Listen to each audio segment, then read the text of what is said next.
Magic academy का ये पहला लेसन है। टीचर मैजिक और माना यूसेज की बारीकियां समझाती हैं और तुरंत प्रैक्टिस पर आ जाती हैं।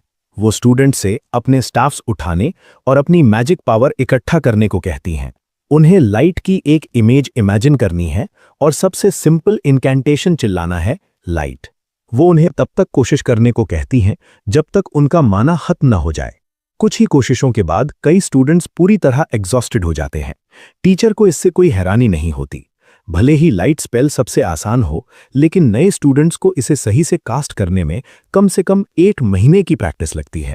वो उन्हें फिर से कोशिश करने को कहती हैं। तीसरी कोशिश के बाद आधी क्लास हार मान लेती है। चौथी बार में सिर्फ 3 स्टूडेंट्स बचते हैं। 5वीं बार में सिर्फ 1 और 2 और कोशिशों के बाद भी वो 1 स्टूडेंट अभी भी लगा हुआ है। ये देखकर टीचर दंग रह जाती हैं। उसने 7 बार ट्राई किया है और फिर भी उसका माना बचा हुआ है, जबकि बड़े माना पूल्स वाले स्टूडेंट्स भी 5वीं कोशिश के बाद खाली हो जाते हैं। वो उसे आगे बुलाती हैं और उसका हाथ पकड़ती हैं। जैसे ही वो उसे छूती हैं, वो सुन्न पड़ जाती हैं। वो जो महसूस कर रही हैं, वो सिर्फ टैलेंट नहीं है, ये माना का एक महासागर है, एक ऐसा एंडलेस सी जो इतना विशाल है कि एक एक्सपीरियंस्ड मेज भी उसकी गहराई नहीं नाप सकता। एक पल के लिए उन्हें सच में ऐसा लगता है जैसे वो डूब रही हों। एक फर्स्ट ईयर स्टूडेंट के पास ऐसी चीज कभी नहीं होनी चाहिए। उसके माना रिजर्व्स उन ऊंचाइयों पर हैं जहां पहुंचने में मेजेस को अपनी पूरी जिंदगी लग जाती है। उसका नाम लाय हान है। अपनी पिछली जिंदगी में वो कुछ खास नहीं था, बस मॉडर्न जापान का एक साधारण यूनिवर्सिटी स्टूडेंट, थका हुआ, परेशान और बेरहम प्रोफेसर्स के नीचे पढ़ाई के बोझ तले दबा हुआ। जिस दिन वो आखिरकार ग्रेजुएट हुआ, उसे लगा कि उसका दुख खत्म हो गया, लेकिन उसी पल एक ट्रैफिक एक्सीडेंट में उसकी मौत हो गई। पर मौत अंत नहीं थी। लाय हान की आंखें एक दूसरी दुनिया में खुलीं, एक ऐसी कठोर और निर्दयी जगह जहां मैजिक का वजूद है और पावर ही सब कुछ तय करती है।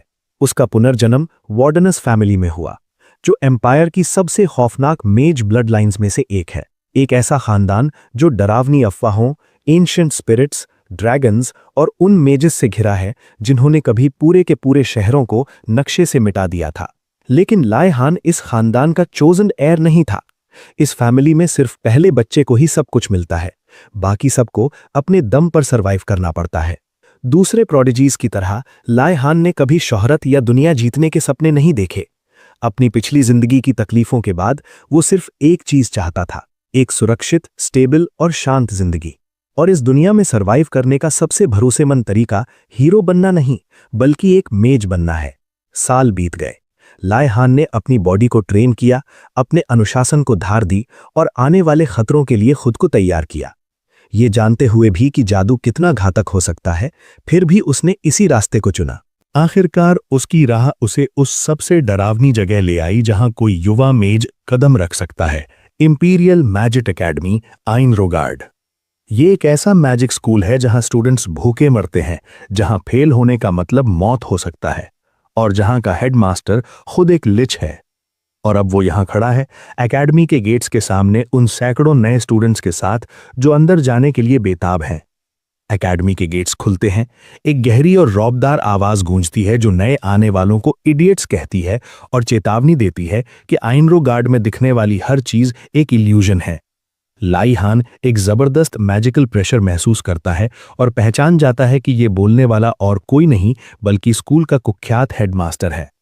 हेडमास्टर के ऑरा से अपनी जगह पर जमे हुए स्टूडेंट्स उसे उन लोगों का मजाक उड़ाते हुए सुनते हैं जिन्होंने रूल्स को इग्नोर किया और एक्स्ट्रा सामान या नौकर साथ ले आए। बिना किसी हिचकिचाहट के हेडमास्टर एक पोर्टल क्रिएट करता है जो सारे प्रतिबंधित सामान और लोगों को वैक्यूम की तरह खींच लेता है।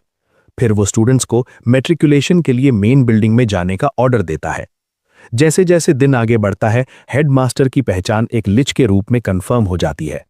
अब आइनरोगार्ड में अपने सफर की शुरुआत में खड़ा लाय हान अनिश्चित है कि आगे क्या होगा, क्योंकि भविष्य में डरावने चैलेंजेस आने वाले हैं। स्कूल की मेन बिल्डिंग के अंदर कोई लाय हान को पुकारता है और पूछता है कि क्या वो सच में वार्डनस फैमिली से है। बिना कोई जवाब दिए लाय हान पीछे मुड़ता है और मशहूर मैकिन मेज फैमिली की खूबसूरत योनर मैकिन को देखता है, जो अपना परिचय दे रही है। औपचारिकता के बाद लाय हान पूछता है कि उसे क्या चाहिए। वो बताती है कि प्रिंस उससे मिलना चाहते हैं। प्रिंस? लाय हान उस बेवकूफ दिखने वाले ब्लॉन्ड लड़के की तरफ देखता है जो उसे देखकर झेंपते हुए मुस्कुरा रहा है। पहले ही दिन आइनरोगार्ड में होने वाली भयंकर नेटवर्किंग के बारे में जानते हुए लाई हान के लिए इस प्रिंस को सीरियसली लेना मुश्किल है। वैसे भी उसने सुना है कि एम्परर के 100 से भी ज्यादा बच्चे हैं। अगर ये लड़का पहला वारिस नहीं है तो इसकी हालत लाई हान से बेहतर नहीं है। एम्परर ने अपनी छोटी संतानों को सपोर्ट करने से मना कर दिया है, जिससे प्रिंस की स्थिति और भी कमजोर हो जाती है। योनर उसे ख्यालों से बाहर निकालती है और पूछती है कि वो उनके साथ आ रहा है या नहीं। जाने से पहले लाई हान 2 स्टूडेंट्स को अपना और योनर का मजाक उड़ाते हुए सुनता है कि वे एक अनजान प्रिंस की बेबी सिटिंग कर रहे हैं। दुश्मन बनाने से बेहतर दोस्त बनाना समझते हुए लाई हान योनर से हाथ मिलाता है और प्रिंस के पीछे चलने को तैयार हो जाता है। जल्द ही वे साम्राज्य के 97वें प्रिंस ग्यानदो से मिलते हैं, या यूं कहें कि खुद को 97वां कहने वाले प्रिंस से, जो असल में 101वें नंबर पर है। बातचीत के दौरान लाई हान का ध्यान भटक जाता है, लेकिन ज्ञानदो के टोकने पर वो वापस आता है। ज्ञानदो दूसरे स्टूडेंट की शिकायत कर रहा है जिसने उसका ऑफर ठुकरा दिया था। उसे बच्चाना समझते हुए भी लाई हान उसकी ईगो को पंप करके खुश रखता है, लेकिन ज्ञानदो के जवाबों से उसकी इमैच्योरिटी और असुरक्षा साफ झलकती है। हद तो तब हो जाती है जब ज्ञानदो को जलन होने लगती है जब वो दूसरे स्टूडेंट को आर्डिनाट से बात करते देखता है, जो राजसी खानदान की 44वीं प्रिंसेस है। ज्ञानदो के बल खिलाफ आर्डिनाट से राजसी शालीनता और ग्रेस झलकती है। ज्ञानदो लाई हान से उस स्टूडेंट को धमकाने के लिए कहता है, लेकिन लाई हान उसे एक सच्चे नोबल की तरह बर्ताव करने और बुलिंग से बचने की सलाह देता है। वो उसे 2 ऑप्शन देता है, या तो उन्हें माफ कर दो या उन्हें एक ड्यूएल के लिए चैलेंज करो। ये समझकर कि ड्यूएल कितना खतरनाक हो सकता है, ज्ञानदो अपनी सौतेली बहन आर्डिनाट को माफ करने का फैसला करता है। बाद में योनर ली हान को गैंडो का सिर थपथपाते हुए देखती है और उसकी तारीफ करती है कि वो प्रिंस की बकवास झेल पा रहा है। ली हान पूछता है कि वो उसकी देखभाल क्यों कर रही है। इससे पहले कि वो जवाब दे पाती, हेडमास्टर लिच अचानक प्रकट होता है और सबका ध्यान खींचता है। ली हान देखता है कि एक अनडेड लिच बनने के लिए उसने क्या कुछ खोया होगा। हेडमास्टर फ्रेशमैन से पूछता है कि उन्हें आयरन हेड्स क्यों कहा जाता है। आर्डिनाट गैस करती है कि शायद इसलिए क्योंकि उनका सिंबल स्टील है। लिच उसे सार्कास्टिक तालियों के साथ फर्जी डॉर्मिटरी पॉइंट्स देता है। जब वो पूछती है कि क्या कोई पॉइंट सिस्टम है, तो लिच स्वीकार करता है कि ऐसा कुछ नहीं है और उन्हें झूठ को पहचानना सीखना होगा। वो बताता है कि उनका सिंबल असल में लोहा है और फिर स्टील की खूबियों पर भाषण देने लगता है। एक और झूठ में फंसाने के बाद वो असली बेइज्जती करता है। तुम्हारा सिंबल स्टील इसलिए है क्योंकि तुम्हारे दिमाग खाली हैं। ये सुनकर सब शॉक रह जाते हैं, लेकिन लिच की ओवरवेलमिंग मैजिकल पावर की वजह से कोई बोल नहीं पाता। हैरानी की बात यह है कि ली हान उस भारी प्रेशर के बावजूद अपना हाथ हिला पा रहा है। उसे महसूस होता है कि वो इस माहौल में ढल रहा है। हेडमास्टर की नज़र उस पर पड़ती है। वो हैरान होता है लेकिन कुछ कहता नहीं। अपने आखिरी मजाक के तौर पर हेडमास्टर एक बड़ा दरवाज़ा खोलता है जहां एक शानदार डाइनिंग हॉल खाने से भरा हुआ है। वो स्टूडेंट्स को दावत उड़ाने के लिए कहता है। बिना सोचे समझे वे अमीर बिगड़ैल बच्चे अपनी सीट्स की तरफ भागते हैं। चीज़, बटर, फ्राइड चिकन और ग्रिल्ड फिश की खुशबू उन्हें पागल कर रही है। लेकिन जैसे ही वे खाने वाले होते हैं, सारा खाना गायब हो जाता है। लिच फिर से प्रकट होता है और उनका मजाक उड़ाता है कि उन्होंने ध्यान नहीं दिया। इस पल ली हान को महसूस होता है कि यह हेडमास्टर कितना क्रूर और सनकी हो चुका है। हेडमास्टर डिक्लेयर करता है कि आइनरोगार्ड का मकसद महान मेजेस तैयार करना है और उसके लिए सबसे ज़रूरी है डिज़ायर। वो सबको उनकी यूनिफॉर्म, एक साधारण ब्रेड और एक राइस बॉल बांटता है। इस मामूली राशन को देखकर ज्ञानडो शिकायत करता है। हेडमास्टर उसे याद दिलाता है कि अगर उन्हें बेहतर खाना, कपड़े या इक्विपमेंट चाहिए तो वो उन्हें मैजिक के जरिए हासिल करने होंगे। अकेडमी का रूल सिंपल है, उन्हें अपना इंतजाम खुद करना होगा। जल्द ही एक स्टूडेंट बाहर से सप्लाई मंगवाने की प्लानिंग करता है, जिसे लिच सुन लेता है और उसे उसकी बेवकूफ़ी भरी सोच के लिए छोड़ देता है। अंत में वो बताता है कि किसी को भी स्कूल ग्राउंड छोड़ने की इजाज़त नहीं है और ना ही वे अपने सीनियर्स से मदद मांग सकते हैं। हेडमास्टर अपना भाषण खत्म कर उन्हें शुभकामनाएं देता है। उसके जाने के बाद ली हान सोचता है कि हर स्कूल में सन की प्रोफेसर्स होते हैं। उसकी पिछली जिंदगी में भी बगल वाली लैब के प्रोफेसर की आंखों में वैसी ही पागलपन वाली चमक थी जैसी इस हेडमास्टर की आंखों में है, द आईज ऑफ इंसैनिटी। तभी गेनोंडो वहां आता है और ली हान से एकेडमी में मिलने वाले इस खराब बर्ताव की शिकायत करने लगता है। प्रिंस को इतना रोते धोते देखकर ली हान इस नतीजे पर पहुंचता है कि हेडमास्टर लिच उसके पिछले जीवन के प्रोफेसर से तो लाख गुना बेहतर है। कम से कम यहां उन्हें रहने की जगह, कपड़े और खाना तो मिल रहा है, जो उसके पुराने स्कूल में एक सपना था। इस बीच बिगड़ायल प्रिंस ली हान पर इसलिए भड़क जाता है क्योंकि वो उसकी शिकायतों को सीरियसली नहीं ले रहा था। चूंकि वार्डनस फैमिली हमेशा सोशल लाइफ के बजाय मैजिकल रिसर्च पर फोकस करती है, इसलिए नोबल सर्कल्स में भी उनके बारे में ज्यादा जानकारी नहीं है, जिससे अक्सर गलत फहमियां पैदा होती हैं। गेनोंडो को लगता है कि ली हान शायद गरीबी में पला बढ़ा है और वो ताना मारते हुए कहता है कि उसके घर की नौकरानियां भी स्कूल के इस खाने से बेहतर खाना खाती हैं। मदद की पेशकश करते हुए गेनोंडो ली हान को कभी अपने घर आने का न्योता देता है, जिस पर ली हान अनभिज्ञता में उसका शुक्रिया अदा करता है। आगे बढ़ते हुए ली हान सुझाव देता है कि उन्हें देर होने से पहले अपने डॉर्म्स की ओर बढ़ना चाहिए और कमरा सुरक्षित कर लेना चाहिए। हालांकि आइनरोगार्ड सिर्फ टैलेंट के आधार पर एडमिशन देता है, फिर भी नोबल बच्चों के बीच झगड़ों को रोकने के लिए डॉर्मिटरीज को 4 हिस्सों में बांटा गया है। पहला dorm the when glorious blue dragons tower उन लोगों के लिए है जिनके पास नोबल ड्रैगन ब्लड है, मुख्य रूप से शाही परिवार और ली हान जैसे प्रतिष्ठित नोबल्स। दूसरा dorm the eternally burning phoenixes tower उन लोगों के लिए है जिन्होंने सब कुछ दिव्य ज्वाला यानी डिवाइन फ्लेम को समर्पित कर दिया है, विभिन्न धार्मिक आदेशों के शिष्य। तीसरा dorm the lightning biting white tigers tower उन नाइट फैमिलीज के वंशजों के लिए है जो योद्धा और मेज दोनों रास्तों पर चलने के लिए तैयार हैं।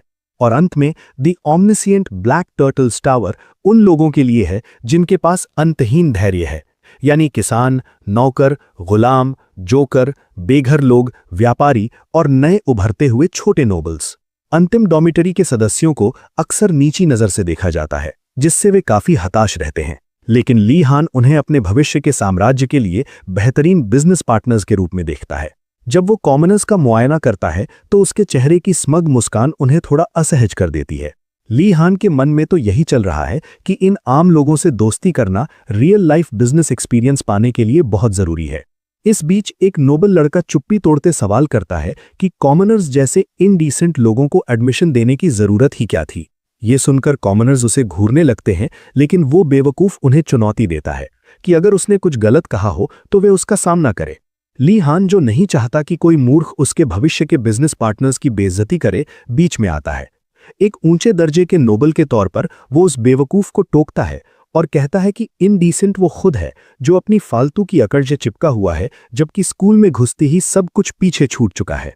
ली हान का ये जवाब आसपास के लोगों का दिल जीत लेता है और सब उसकी तारीफ करते हैं। माहौल सेट होने पर ली हान अपने नए साथियों से परिचय करने की तैयारी करता है, लेकिन जैसे ही कॉमनर्स को पता चलता है कि वो वार्डनस फैमिली से है, वे तुरंत डर जाते हैं और एक दूसरे को चेतावनी देते हैं कि उसकी आंखों में ना देखें। अफवाहें हैं कि वार्डनस परिवार प्राचीन आत्माओं का वंशज है और उनके कुल पिता एक ड्रैगन है जो उन्हें आतंकित कर देता है। ली हान उनके इस रिएक्शन से पूरी तरह कंफ्यूज हो जाता है। तभी योनर उसके पास आती है और एक अच्छा नोबल होने के लिए उसकी तारीफ करती है। ली हान उससे पूछता है कि क्या वो उसे डरावना दिखता है। उसे दिलासा देते हुए योनर कहती है कि ऐसा नहीं है, बल्कि उसमें एक नोबल का गरिमामय आभास है। ली हान को अंदाजा भी नहीं है कि उसका परिवार कितना कुख्यात है। इससे पहले कि वो इस पर सोचे, गैंडो उसे और योनर को पुकारता है और शिकायत करता है कि उसके नए बॉडीगार्ड्स ने उसे एक प्रिंस को अकेला छोड़ दिया है। जब वे प्रिंस के पास लौटते हैं तो ली हान योनर से पूछता है कि वो इस बेवकूफ की बेबी सिटिंग क्यों कर रही है। जवाब में योनर बताती है कि ये सब वो गैंडो की मां की वजह से कर रही है। एक फ्लैशबैक में पता चलता है कि बरसों पहले एक रॉयल बैंक्वेट में योनर ने गलती से उनकी ड्रेस पर जूस गिरा दिया था। उसे लगा कि सजा मिलेगी, लेकिन गैंडो की मां ने दया दिखाते हुए उसका हाल पूछा। वे इतनी अमीर हैं कि वे योनर को सिर्फ अपने बेटे का दोस्त होने के नाते अच्छा खासा भत्ता देती हैं। ली हान तुरंत समझ जाता है कि उसे भी गैंडो का दोस्त बन जाना चाहिए ताकि उसकी मां की नजरों में जगह बना सके। जब वे डॉम पहुंचते हैं तो ली हान उसकी विशालता देखकर हैरान रह जाता है। स्कूल होने के बावजूद वहां एक झील, जंगल और सर्वाइवल के लिए जरूरी हर चीज मौजूद है। सीन का आनंद लेते हुए वे कुछ स्टूडेंट्स को रास्ता भटकने की बात करते सुनता है। योनर स्वीकार करती है कि वो भी कंफ्यूज्ड है, क्योंकि यही रास्ता डॉम की तरफ जाना चाहिए था। ली हान अभी कुछ समझ पाता, तभी उनके सामने कुछ ऐसा प्रकट होता है जिसे देखकर उसकी भी हालत खराब हो जाती है। जांच पड़ताल करने पर पता चलता है कि नोबल स्टूडेंट्स के सामने अचानक एक छोटी और साधारण सी बिल्डिंग खड़ी हो गई है, जिसे देख सब दंग रह जाते हैं। बिगड़ैल बच्चों का स्वघोषित सुपरवाइजर गैंडो कहता है कि ये तो उसके नौकरों के क्वार्टर से भी छोटी है। ली हान समझ जाता है कि इतने लोगों को यहाँ एडजस्ट करना मुश्किल होगा। जैसे ही वो योनर और गैंडो के साथ अंदर कदम रखता है, वहां का मैजिकल प्रेशर बदल जाता है और पलक झपकते ही उसके आसपास के सब लोग गायब हो जाते हैं। ली हान खुद को संभालते हुए समझने की कोशिश करता है कि क्या हुआ। अचानक एक आवाज उसे यंग मेज कहकर ग्रीट करती है और पूछती है कि वो कहाँ जाना चाहता है। ली हान भाप जाता है कि ये डॉर्मेट्री असल में एक मैजिक टावर है। आवाज ली हान के जल्दी ढल जाने की तारीफ करती है और बताती है कि अभी वो सिर्फ अपने कमरे और फ्रेशमैन स्टील कॉमन रूम तक जा सकता है। ली हान बाकी जगहों के बारे में पूछता है तो जवाब मिलता है कि दूसरी जगहों के नाम जानकर और शर्तें पूरी करके वहां जाया जा सकता है, पर अभी हेडमास्टर ने इस पर रोक लगा रखी है। हेडमास्टर की एक और पाबंदी से चिढ़कर ली हान वॉइस सिस्टम को अपने कमरे में ले जाने का ऑर्डर देता है। कमरे में सेटल होने के बाद वो अबाउट एनरोगार्ड नाम की किताब पढ़ता है और समझ जाता है कि ये पूरे स्कूल में एकमात्र अनिवार्य सब्जेक्ट क्यों है। नियमों के मुताबिक हर फर्स्ट ईयर स्टूडेंट को 1 महीने तक सभी क्लासेस लेनी होंगी। उसके बाद ही वे अपने मनपसंद सब्जेक्ट्स चुन सकते हैं। पन्ने पलटते हुए उसे हेडमास्टर ओसू गोंडलेस का एक प्रेरणादायक कोट दिखता है, जिससे उसे लगता है कि ये आदमी उतना सख्त नहीं है जितना दिखता है। उसे एनरोगार्ड अपने पिछले जीवन की ग्रेड स्कूल की तुलना में काफी आसान लगता है। इस बीच बाकी स्टूडेंट्स अपने खाली और अजीब कमरों को देखकर अस्तित्व के संकट से जूझ रहे हैं। नियम समझने के बाद ली हान कॉमन रूम जाता है ताकि जान सके कि बाकी लोग कौन से क्लासेस ले रहे हैं। वहां वे योनर के साथ बैठता है। योनर उत्साह के साथ बताती है कि वो एल्केमी सीखना चाहती है ताकि स्कूल के बाद अपनी वर्कशॉप खोल सके और शाही महल को सामान सप्लाई कर सके। ली हान उसकी महत्वाकांक्षा की तारीफ करता है तो वो उसे भी साथ आने को कहती है। ली हान उसे हतोत्साहित नहीं करना चाहता, इसलिए सावधानी से समझाता है कि एल्केमी का बिजनेस आसान नहीं है और उसे सोचना पड़ेगा। साम्राज्य में ऐसे काम के लिए बहुत ही कट थ्रोट टैक्टिक्स की जरूरत होती है और ली हान अपनी जिंदगी मुश्किल नहीं बनाना चाहता। वो स्टेबल सब्जेक्ट्स पर फोकस करना चाहता है। योनर उसके इंटरेस्ट्स पूछती है तो वो सोच समझकर जवाब देता है। उसका असली गोल कम कंपटीशन वाले सब्जेक्ट्स लेकर अच्छे ग्रेड्स पाना और अंततः महल में एक सरकारी अफसर यानी सिविल सर्वेंट बनना है। योनर को अपनी बोरिंग योजना बताकर वह उसे निराश नहीं करना चाहता, इसलिए वह कहता है कि वह 1 महीने तक सारी क्लासेस लेने के बाद ही कोई फैसला करेगा। तभी ज्ञानो चेहरे पर खौफ लिए उनकी तरफ भागता हुआ आता है और मदद मांगता है, क्योंकि उसे लगता है कि उसके खाली कमरे में कोई घुस गया है।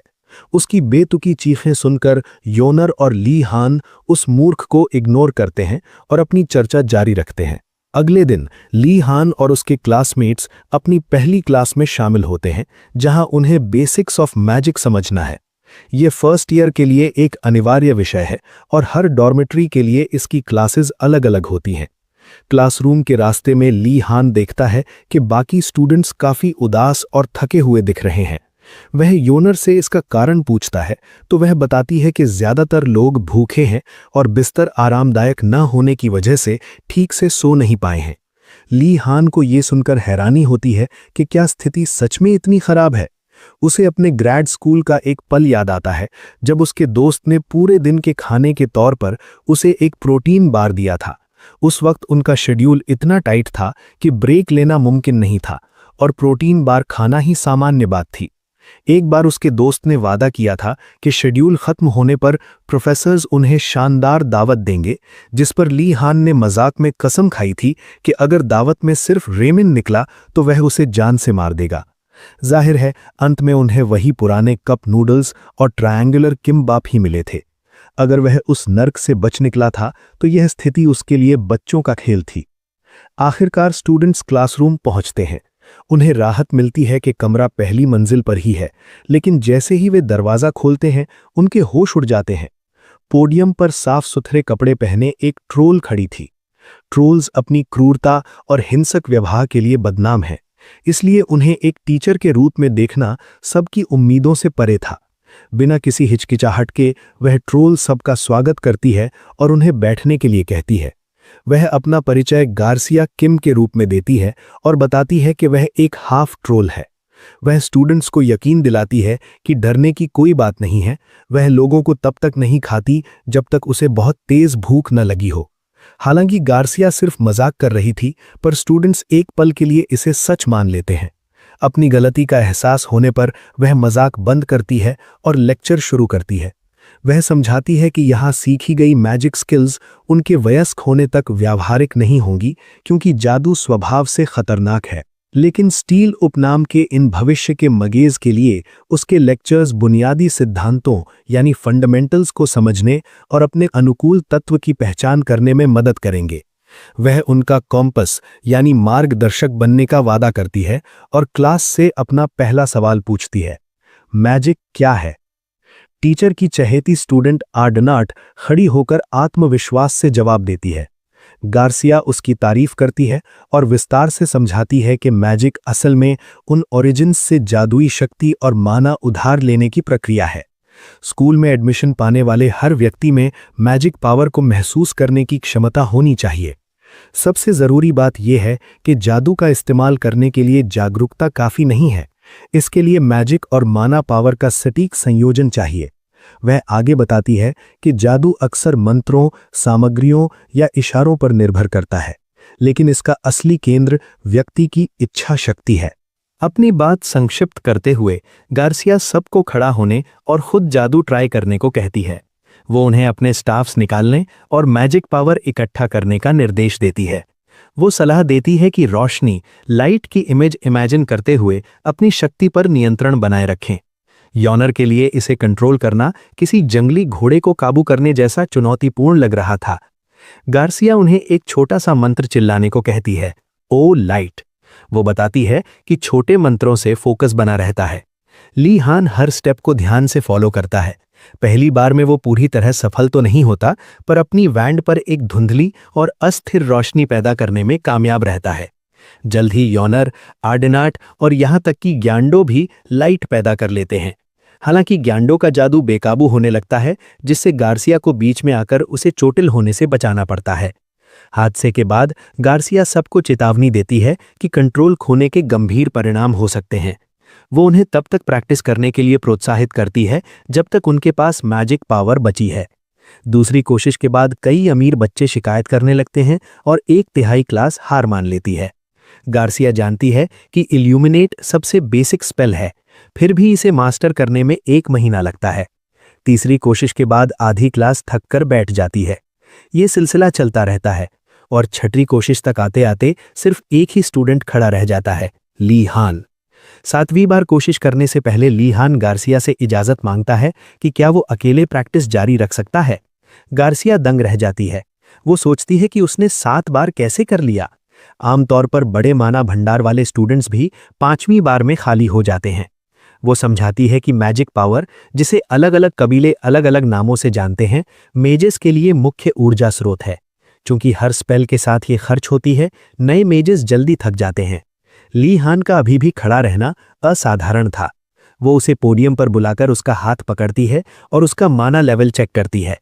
उसे फिर से वही माना का महासागर महसूस होता है, जिससे उसे ऐसा लगता है जैसे वो डूब रही हो। गार्सिया अपनी घबराहट छुपाते हुए ली हान से कहती है कि स्कूल के बाद वो उससे उसके केबिन में मिले। लेक्चर खत्म करते हुए वो सबको दिलासा देती है कि प्रैक्टिस के साथ उनका माना कंजम्पशन कम होगा और रिजर्व बढ़ेगा। बाद में जब ली हान गार्सिया के ऑफिस पहुंचता है तो वो बताती है कि हेडमास्टर ने पहले ही उसके बारे में बता दिया था। जी हां, उस सन की लिच हेडमास्टर। गार्सिया ने ली हान को शांत रहने और चिंता न करने की सलाह दी। उसने समझाया कि भले ही हेडमास्टर लिच आम लोगों को पूरी तरह पागल और सनकी लग सकते हों, लेकिन वास्तविकता में उनका दिल बहुत दयालु है। मगीज की दुनिया में एक कम जानी मानी बात यह भी है कि हेडमास्टर की आंखें टैलेंट को पहचानने में कभी नहीं चूकती। वे हमेशा अपने प्रोफेसर्स को उन नए स्टूडेंट्स के बारे में पहले ही आगाह कर देते हैं जिनमें कुछ खास होता है। पिछले कई सालों में फ्रेशमैन के बारे में उनके कमेंट्स बहुत ही साधारण रहे हैं, जैसे कि किसी को ट्रबल मेकर कह देना या किसी को बस होनहार बता देना। लेकिन इस साल उनका पूरा ध्यान और सारी चर्चा सिर्फ और सिर्फ ली हान पर केंद्रित है। हेडमास्टर के शब्दों में ली हान के पास ग्रेट फूलिशनेस है। ली हान को यह सुनकर थोड़ा अजीब लगा, लेकिन गार्सिया ने तुरंत स्पष्ट किया कि ईस्ट की प्राचीन भाषा में इस शब्द का उपयोग उन लोगों के लिए किया जाता है जिनके पास असीमित और अपार ज्ञान होता है। इसलिए भले ही ये सुनने में एक गाली या अपमान जैसा लगे, लेकिन हेडमास्टर का असल इशारा इस ओर था कि ली हान के भीतर जादुई दुनिया में महानता हासिल करने की जबरदस्त संभावना छिपी है। गार्सिया खुद ली हान के शरीर से निकलने वाले उस विशाल माना को साक्षात महसूस कर चुकी थी और वो इस बात को लेकर बेहद उत्साहित और उत्सुक थी कि आने वाले समय में ये स्टूडेंट किस तरह का मेज बनकर उभरेगा। उसे ली हान से बहुत बड़ी उम्मीदें थीं। जब गार्सिया अपनी सोच के भंवर से बाहर आई तो ली हान ने बड़ी विनम्रता के साथ उसका ध्यान अपनी ओर खींचा और अपने पहले वाले सवाल के जवाब का इंतजार करने लगा। गार्सिया जानती थी कि वो हेडमास्टर की कही हर एक बात ली हान के सामने उजागर नहीं कर सकती, इसलिए उसने बात घुमाते हुए कहा कि उसने उसे केवल उसके असाधारण माना रिजर्व्स की वजह से यहां बुलाया है। ली हान को यह सुनकर थोड़ी निराशा हुई। उसे लगा था कि शायद कोई और रहस्यमयी बात होगी, लेकिन तभी गार्सिया ने आगे बढ़ते हुए जो कहा उसने ली हान के पैरों तले जमीन खिसका दी। उसने बताया कि उसका माना इतना विशाल और अथाह है कि वो अपनी पूरी क्षमता के बावजूद उसकी अंतिम सीमा का अंदाजा भी नहीं लगा सकती। ली हान वहां एकदम सुन्न खड़ा रह गया। गार्सिया ने विस्तार से समझाते हुए कहा कि किसी मेज के पास कितना माना है, ये प्रकृति की ओर से दिया गया एक बहुत बड़ा टैलेंट है। जिन मेजेस के पास जन्मजात माना कम होता है, उन्हें उसे बढ़ाने के लिए उम्र भर संघर्ष करना पड़ता है, जबकि जिनके पास ये प्रचुर मात्रा में होता है वो काफी बेफिक्र रह सकते हैं। ये सुनकर ली हान के चेहरे पर एक चमक आ गई।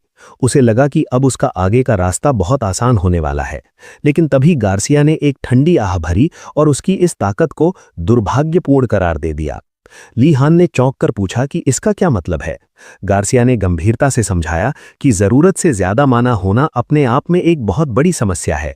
एक मेज के लिए माना का बड़ा भंडार होना फायदेमंद तो है, लेकिन जब ये भंडार जरूरत से ज्यादा बढ़ जाता है तो उसे कंट्रोल करना नामुमकिन के बराबर हो जाता है। उसने एक उदाहरण दिया। एक गिलास में भरे पानी को संभालना बहुत आसान है, लेकिन अगर तुम्हें एक विशाल समुद्र के पानी को मैनेज करने को कहा जाए तो तुम क्या करोगे? समुद्र को काबू करना लगभग असंभव है। संक्षेप में कहें तो माना कंट्रोल, जो एक मेज के लिए सबसे महत्वपूर्ण और अनिवार्य स्किल है, ली हान के लिए उसे मास्टर करना दुनिया का सबसे कठिन काम होने वाला था। ये कड़वी सच्चाई जानकर लाई हैन गहरे अवसाद और निराशा में डूब गया। उसे लगा कि उसकी सारी उम्मीदें चकनाचूर हो गई हैं, लेकिन गार्सिया के पास एक अस्थायी समाधान तैयार था। उसने अपनी मेज से एक विशेष ब्रेसलेट निकाला और उसे लाई हैन की दाईं कलाई पर मजबूती से बांध दिया। उसने निर्देश दिया कि वो इसे कभी न उतारे। ये जादुई ब्रेसलेट उसके शरीर से निकलने वाले अतिरिक्त माना को सोखता रहेगा और उसे फिलहाल के लिए नियंत्रण में रखेगा। राहत की सांस लेते हुए लाई हैन ने अपनी समस्या को पहचानने और उसका समाधान देने के लिए गार्सिया का दिल से शुक्रिया अदा किया। जब वो जाने ही वाला था तो गार्सिया ने उसे एक आखिरी सलाह दी। उसने कहा कि वो अधिक से अधिक और अलग अलग प्रकार के जादुई मंत्रों का अभ्यास करे ताकि उसका विशाल माना खर्च होता रहे और वो उसे काबू में रखने की आदत डाल सके। उसने सुझाव दिया कि वो अकेले में प्रैक्टिस करे, क्योंकि उसका माना भंडार इतनी जल्दी खाली नहीं होगा। अंत में उसने मजाक में उसे ब्रेक अ लेग कहा। लाई हैन घबराहट के साथ मुस्कुराया, अपनी टीचर का अभिवादन किया और गलियारे की ओर बढ़ गया। उसके मन में अपने भविष्य को लेकर अब एक अजीब सा डर और बेचैनी थी। अपनी पहली साल की पढ़ाई में अव्वल आने के इरादे से उसने अपने दोस्तों से बात की और उनसे उनके पसंदीदा विषयों के बारे में पूछा। योनर ने दृढ़ता के साथ कहा कि वो एल्केमी के साथ ही आगे बढ़ेगी और उसने बाकी सबको भी अपने साथ आने का न्योता दिया। लेकिन तभी वो अहंकारी और बिगड़ैल प्रिंस ग्यैंडो बीच में आ गया। उसने योनर का मजाक उड़ाते हुए कहा कि एल्केमी जैसा विषय तो केवल नौकरों और सेवादारों के लिए शोभा देता है। उसने एल्केमी के बारे में कुछ और अपमानजनक बातें कहीं, जिससे योनर का चेहरा गुस्से से लाल हो गया। उसने अपना मुट्ठा भींचा और लाई हैन से शांत स्वर में कहा कि वो बस एक तरफ हट जाए। लाई हैन समझ गया कि अब कुछ बड़ा होने वाला है, इसलिए वो चुपचाप पीछे हट गया। इससे पहले कि ग्यैंडो अपनी अगली लाइन पूरी कर पाता, योनर ने एक बिजली जैसी रफ्तार के साथ उसे एक जोरदार मुक्का जड़ दिया। प्रिंस दर्द से कराह उठा, लेकिन योनर यही नहीं रुकी। उसने उसे साफ शब्दों में चेतावनी दी कि अब अगर उसे चोट लगी तो वो उन नौकरों यानी एल्केमिस्ट्स की बनाई हुई हीलिंग पोशंस लेने के लिए अस्पताल के चक्कर न काटे। लाई हैन ने योनर के साहस और उसके पंच की दिल खोलकर तारीफ की। फिर वे दोनों अपनी पहली alchemy class, basic alchemy understanding की ओर बढ़ गए। रास्ते में लाई हैन ने थोड़ा चिंतित होकर पूछा कि क्या एक प्रिंस को इस तरह मारना ठीक था। योनर ने बड़े आत्मविश्वास के साथ जवाब दिया कि अगर वो कल सुबह उससे माफी मांग लेगी तो सब कुछ फिर से सामान्य हो जाएगा। लाई हैन समझ गया कि योनर को इस तरह की स्थितियों से निपटने का पुराना अनुभव है। जैसे ही वे क्लास की जगह पर पहुंचे, उन्होंने देखा कि वहां पहले से ही बहुत भीड़ है, जिसमें ज्यादातर स्टूडेंट्स ब्लैक टर्टल टावर से थे। लाई हैन ने गौर किया कि वहां मौजूद कॉमनर्स उसे या तो खौफनाक नजरों से देख रहे थे या फिर नफरत भरी नजरों से। उसने तय किया कि वो फिलहाल शांत रहेगा, क्योंकि बहुत ज्यादा दोस्ती दिखाने से मामला बिगड़ सकता था। तभी वहां प्रोफेसर का आगमन हुआ। स्टूडेंट्स को उम्मीद थी कि कोई और सनकी और डरावना टीचर आएगा, लेकिन वहां एक बहुत ही साधारण दिखने वाला ड्वार्फ खड़ा था। उन्होंने अपना परिचय प्रोफेसर उरुगुलम गुमदर के रूप में दिया। प्रोफेसर ने क्लास की शुरुआत ही एक सवाल से की, आखिर ये क्लास बिना मेज कुर्सियों के बाहर खुले में क्यों हो रही है? हमेशा की तरह आर्डेनाट यानी टीचर्स पेट ने अपना हाथ ऊपर उठाया और बड़े आत्मविश्वास से कहा कि यह प्रकृति के माना को महसूस करने के लिए है, क्योंकि एक एल्केमिस्ट को प्राकृतिक शक्तियों को समझना पड़ता है। लेकिन प्रोफेसर उरुगुलम ने उसे तुरंत गलत ठहरा दिया। तभी उनकी नजर ली हान और योनर पर पड़ी, जो आपस में फसफुसा रहे थे। प्रोफेसर ने ली हान से उसका विचार पूछा। ली हान ने बहुत ही व्यवहारिक यानी प्रैक्टिकल जवाब दिया, शायद इसलिए क्योंकि यह जगह मटेरियल्स और कच्चा माल इकट्ठा करने के लिए सबसे उपयुक्त है। प्रोफेसर उसकी इस तर्कसंगत सोच से बहुत प्रभावित हुए और उसकी तारीफ की, जिससे आर्डेनाट का चेहरा गुस्से से तमतमा गया। ली हान ने मन ही मन प्रोफेसर से प्रार्थना की कि वे उसे आर्डेनाट का प्रतिद्वंदी ना बनाएं। प्रोफेसर उरुगुलम ने आगे समझाते हुए कहा कि एल्केमी के लिए टैलेंट या जटिल माना कंट्रोल से कहीं ज्यादा जरूरी है मटेरियल्स गैदरिंग यानी सामग्री जुटाने की कला। आर्डेनाट ने इस पर आपत्ति जताई कि वे मटेरियल्स खरीद भी सकते हैं या दूसरों से मंगवा सकते हैं, तो इसे खुद सीखना क्यों जरूरी है? इस पर प्रोफेसर का गुस्सा फूट पड़ा। उन्होंने उसे आयरन हेड कहते हुए फटकारा और समझाया कि बाजार में मिलने वाले मटेरियल्स पर कभी भरोसा नहीं किया जा सकता।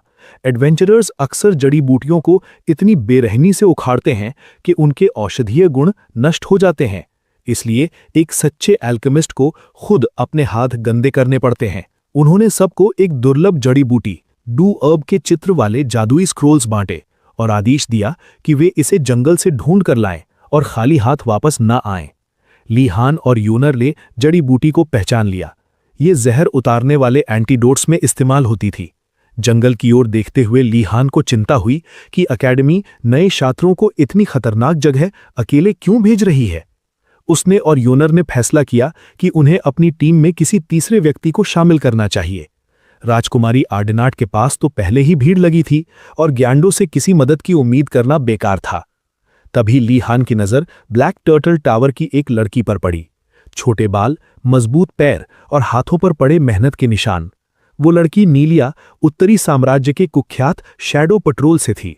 वे लोग पहाड़ों और जंगलों में शिकार करने और जासूसी करने में माहिर होते हैं। नीलिया के लिए ये जंगल किसी खेल का मैदान जैसा था। वो अपनी काबिलियत साबित करने के लिए बेताब थी। जैसे ही ली हान की टीम उसके पास पहुंची, नीलिया ने रक्षात्मक मुद्रा अपना ली। उसे लगा कि ये रईस नोबल्स उसका फायदा उठाएंगे और काम होने के बाद उसे बीच जंगल में छोड़ देंगे। लेकिन ली हान ने बहुत ही समझदारी से उसे शांत किया। उसने उसे अकेले जाने के वास्तविक खतरों से आगाह किया। अगर तुम्हारा सामना किसी खूंखार मॉन्स्टर से हो गया या तुम्हें भारी मात्रा में जड़ी बूटियां मिलीं, तो तुम अकेले कैसे संभालोगी?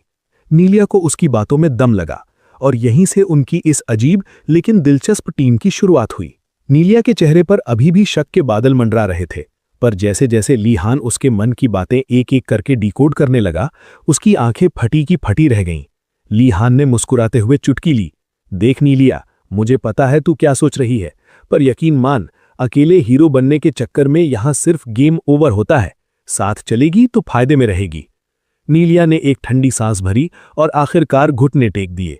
ठीक है भाई, तो जीत गया, पर याद रखना, अगर तूने मुझे चूना लगाने की कोशिश की तो इस जंगल से बाहर जाने का रास्ता तू भूल जाएगा। उसने ठेठ अंदाज में चेतावनी दी। ली हान ने राहत की सांस ली और ग्रुप को आगे बढ़ने का इशारा किया। जंगल के भीतर का नजारा बड़ा ही अजीब था। नीलिया किसी बंदर की तरह एक पेड़ से दूसरे पेड़ पर ऐसी छलांग लगा रही थी जैसे वो जमीन पर चलना भूल गई हो। नीचे से ली हान और योनर उसे हैरत से देख रहे थे। योनर ने ली हान के कान में फुसफुसाते हुए कहा, ओए ली हान, तुझे कैसे पता चला कि यही लड़की हमारे काम आएगी? ये तो किसी जंगली बिल्ली जैसी है। ली हान ने बड़े स्टाइल से जवाब दिया, देख योनेर, इसके पैर की मजबूत मांसपेशियां और इसकी हथेलियों के ये निशान साफ बता रहे हैं कि इसने अपनी आधी जिंदगी शिकार और तीर कमान के साथ गुजारी है। ये कोई आम स्टूडेंट नहीं, मंझी हुई शिकारी है। ऊपर से नीलिया ने उनकी बात सुन ली और चिल्लाई, ओए नीचे पंचायत बंद करो, मुझे सब सुनाई दे रहा है। तुम नोबल्स की नजर बड़ी तेज होती है क्या, या मेरा बायोडेटा पढ़ के आए हो? ली हान ने हंसते हुए जवाब दिया, अरे नहीं नहीं, मैंने तो बस तेरी कमर पर वो शैडो पेट्रोल वाला बैच देख लिया था, बाकी तो मेरा अंदाजा था।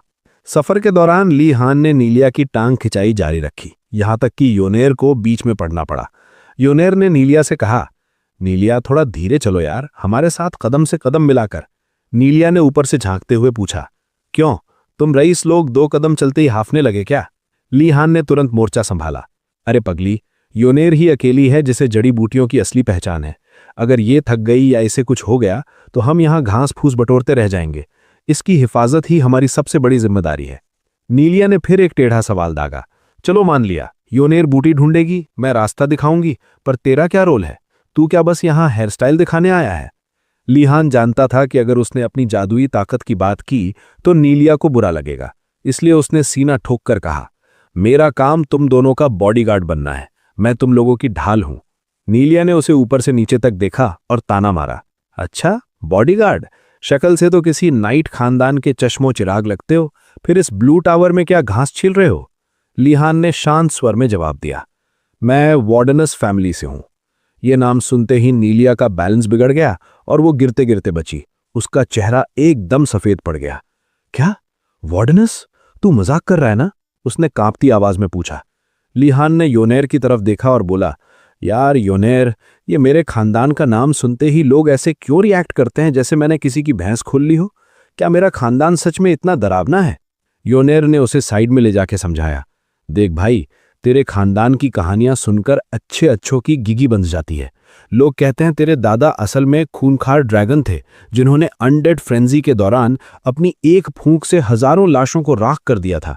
कोई कहता है तुम लोगों ने अपनी भावनाएं बेचकर रूहों से सौदा किया है। और वो दंगे वाली कहानी तो सबको पता है, जहां तेरे एक रिश्तेदार ने गुस्सा आने पर पूरा शहर ही फूंक दिया था। दुनिया की नजर में तुम लोग चलते फिरते तबाही के मॉन्स्टर्स हो। ली हान ये सुनकर सन्न रह गया। उसे लगा कि क्या मदद करना इतना बड़ा गुनाह है।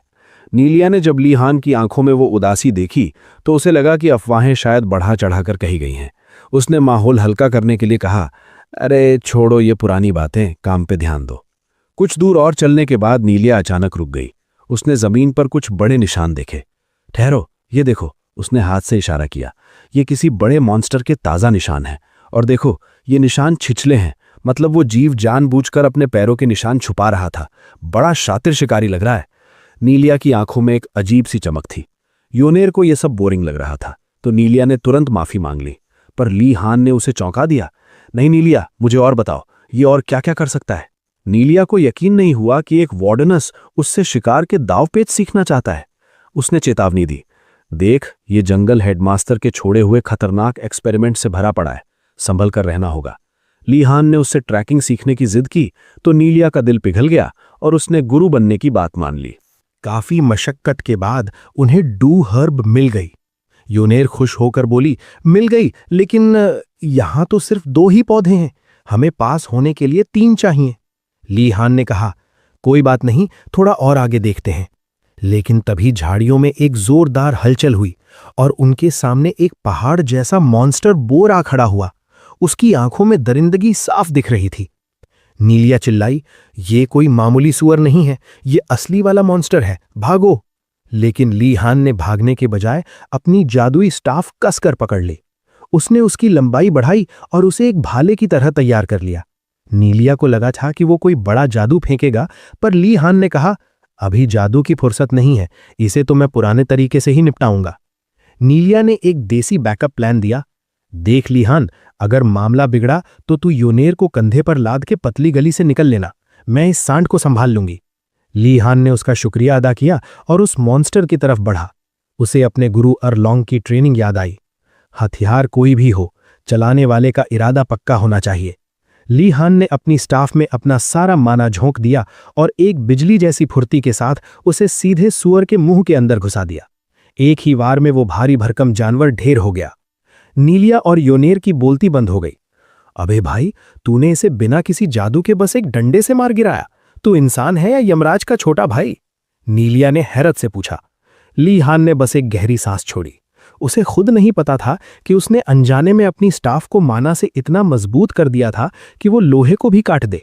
तभी पास ही एक और दिल दहला देने वाली चीख सुनाई दी। वे तीनों तुरंत उस तरफ भागे। वहां उन्होंने देखा कि स्टूडेंट्स का एक ग्रुप एक और मॉन्स्टर बोर से भिड़ा हुआ है। एक घमंडी नोबल लड़का एशिन डालकाट आगे बढ़कर सीना तान के चिल्लाया, सब पीछे हटो, इस जानवर को मैं अकेला धूल चटा दूंगा। यूनियर ने बताया कि वो बहुत रईस खानदान से है। ली हान को लगा कि शायद ये कुछ कमाल दिखाएगा, पर डालकाट का पहला ही वार फुस्स हो गया। उस मॉन्स्टर ने उसे एक ऐसी टक्कर मारी कि वो हवा में गुब्बारे की तरह उड़कर कई फीट दूर जा गिरा। अब वो खूंखार जानवर सीधा प्रिंसेस आर्डिनाट और बाकी डरे हुए स्टूडेंट्स की तरफ बढ़ रहा था। प्रिंसेस बेचारी अपनी स्टाफ लेकर कांप रही थी। यूनेर ने घबराकर ली हान का हाथ पकड़ा और पूछा, ली हान, अब क्या करें? ये तो उसे कच्चा चबा जाएगा। ली हान ने अपनी स्टाफ फिर से घुमाई, एक गहरी सांस ली और ठंडे स्वर में बोला, अब क्या? अब देसी स्टाइल में इसकी सुताई करेंगे। नीलिया, तू दाएं से घेर, मैं सीधे इसके माथे पर वार करता हूं। ली हान अपनी जगह पर अडिग खड़ा था। उसकी पैनी नजरें प्रिंसेस आर्डिनाट के हर मूवमेंट को स्कैन कर रही थीं। उसे समझ आ गया कि प्रिंसेस कोई नौसिखिया नहीं है, वह तो बस शिकारी की तरह सही मौके की ताक में बैठी थी। ली हान ने गौर किया कि जैसे ही उस खूंखार जानवर ने अपनी पूरी ताकत लगाकर प्रिंसेस की ओर दौड़ लगाई, आर्डिनाट ने ठीक उसी नपे तुले पल में अपनी जादुई स्टाफ से एक ऐसा जोरदार वार किया जो सीधा निशाने पर लगा। उस भयानक चोट की वजह से वह खूंखार जानवर दर्द से ऐसा चीखा कि पूरा जंगल कांप उठा और अगले ही पल वह जमीन पर ढेर हो गया। जब धूल शांत हुई और लड़ाई खत्म हुई तो ली हान ने नीलिया की ओर मुड़कर बड़े सम्मान के साथ उसका शुक्रिया अदा किया। उसने कहा, नीलिया, आज तूने मुझे एक बहुत बड़ा सबक सिखाया है। इन जैसे दरिंदों का सामना करते वक्त हवा के रुख का ध्यान रखना कितना जरूरी है, ये आज समझ आया। भाई, तेरी ये सलाह अब से मेरे हर मिशन में काम आएगी। इस शानदार जीत के बाद प्रिंसेस आर्डिनाट ली हान की ओर बढ़ी। उसके चेहरे पर कोई जलन या ईर्ष्या नहीं थी, बल्कि उसने बड़े ही सादगी भरे अंदाज में ली हान और उसकी टीम का शुक्रिया अदा किया कि उन्होंने मौके पर पहुंचकर उसकी टीम को एक बड़ी मुसीबत से बचा लिया। ली हान ने बड़े ही कूल अंदाज में बात को टाल दिया, पर नीलिया ये सब देखकर अपना सिर खुजला रही थी। उसने फुसफुसाते हुए पूछा, अरे ओए ली हान, ये तुम दोनों इतनी भारी भरकल पर फॉर्मल बातें क्यों कर रहे हो? एक ही क्लास के हो तो साला देसी स्टाइल में तू तड़ाक क्यों नहीं करते? क्या नोबल्स को बचपन से ही डिक्शनरी रटा दी जाती है? खैर, आर्डिनाट ने जिद पकड़ ली कि वो ली हान की इस मदद का बदला जरूर चुकाएगी। उसने पूछा, ली हान, बताओ तुम्हें बदले में क्या चाहिए? जो मांगोगे वो मिलेगा। ली हान ने जो जवाब दिया, उसने राजकुमारी के साथ साथ नीलिया और योनेर को भी सन्न कर दिया। उसने बड़े ही मासूम चेहरे के साथ कहा, देख प्रिंसेस, अगर सच में कुछ देना चाहती है तो मुझे बस उन क्लासेस की एक लिस्ट बना के दे दे जिनमें पास होना बच्चों का खेल हो और ग्रेड्स एकदम छप्पर फाड़ के मिले।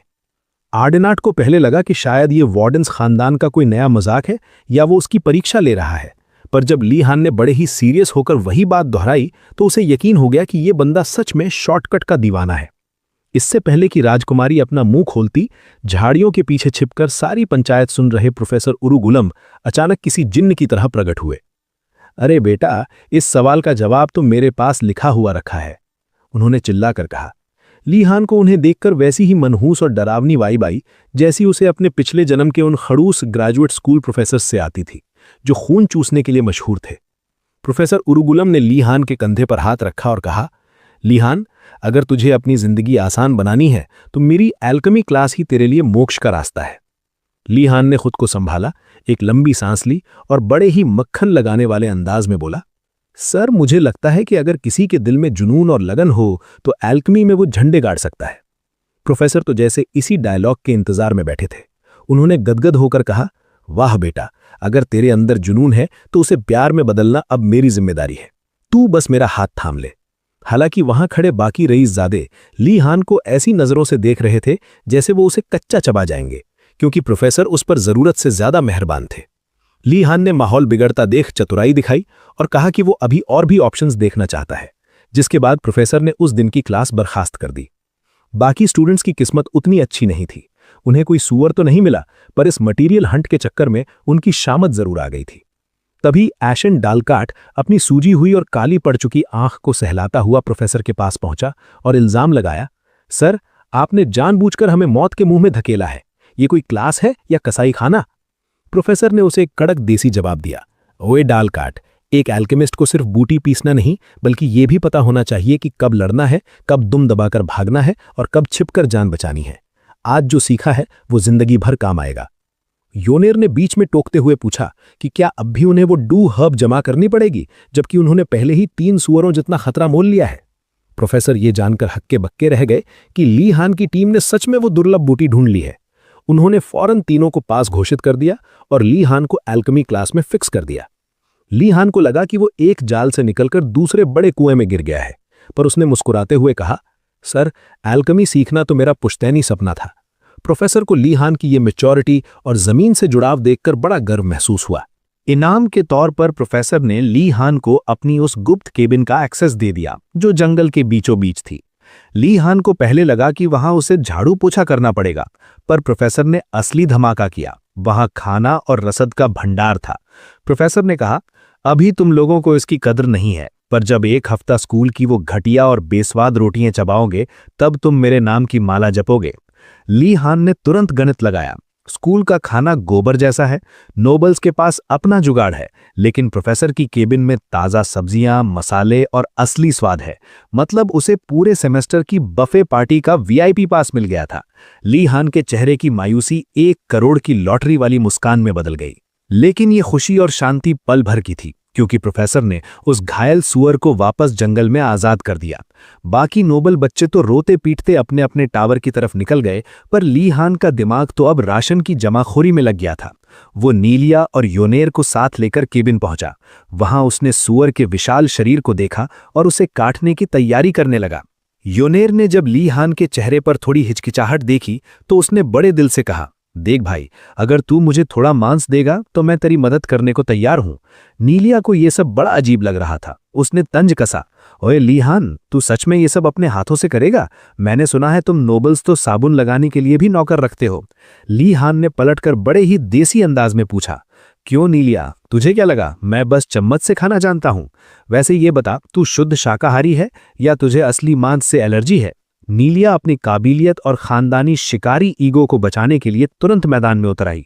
प्रोफेसर उरुगुलम भी वहां मजेदार हथियार और औजार लेकर पहुंच गए। ली हान ने कमान संभाली और बड़े ही प्रोफेशनल कसाई की तरह सुअर को काटना शुरू किया। उसकी सफाई और फुर्ती देखकर नीलिया भी मान गई कि ये बंदा देसी टैलेंट का असली नमूना है। ली हान ने हिदायत दी कि मांस को लकड़ी की टहनियों पर लटकाकर स्मोक किया जाए ताकि ये खराब ना हो।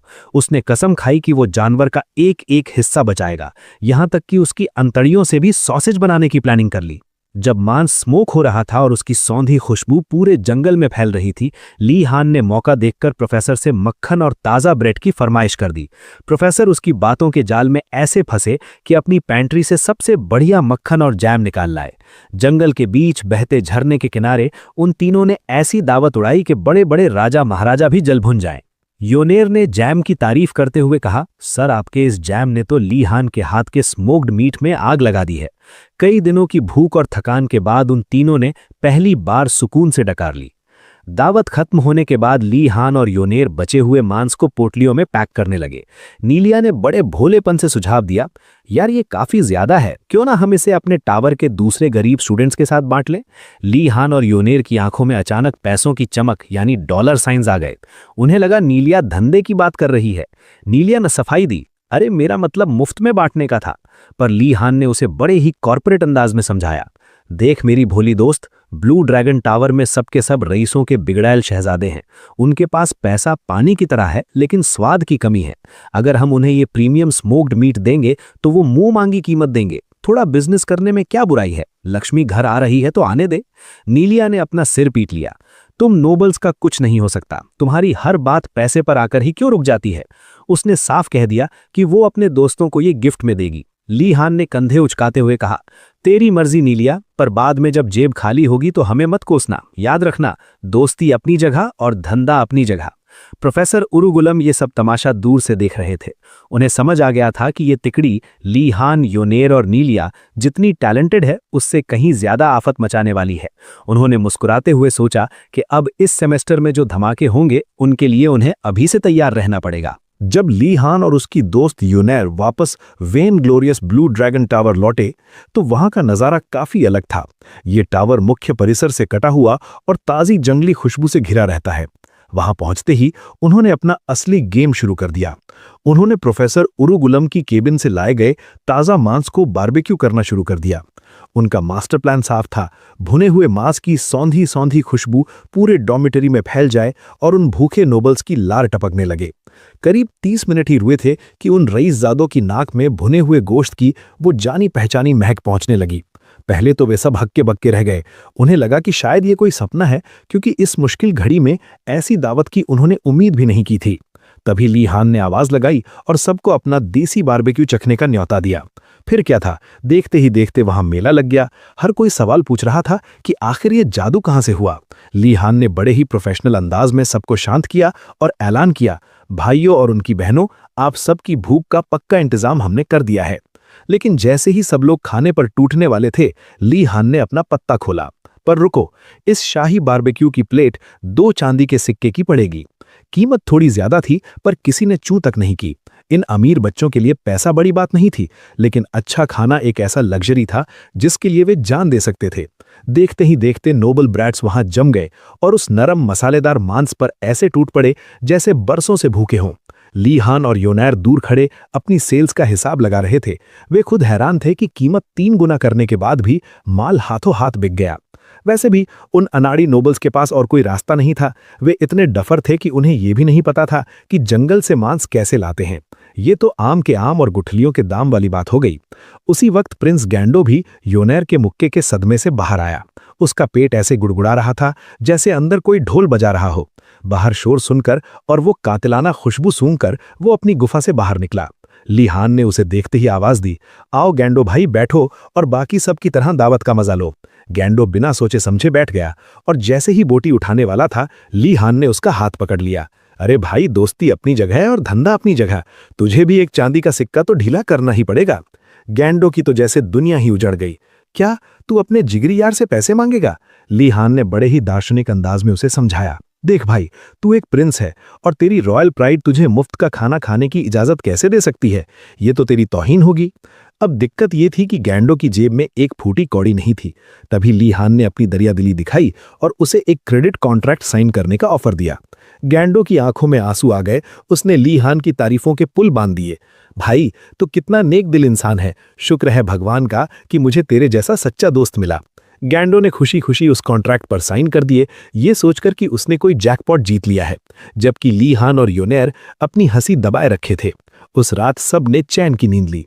अगली सुबह ब्लू ड्रैगन टावर के स्टूडेंट्स अपनी basic magic personality education class के लिए जमा हुए। कई नोबल्स मन ही मन सोच रहे थे कि वे तो पैदा ही परफेक्ट हुए हैं, तो उन्हें इस पर्सनालिटी वाली क्लास की क्या जरूरत।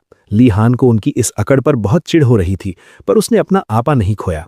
तभी अचानक हेडमास्टर प्रकट हुए। जब स्टूडेंट्स को पता चला कि हेडमास्टर ही उनके पर्सनालिटी प्रोफेसर हैं, तो सबके चेहरे का रंग उड़ गया।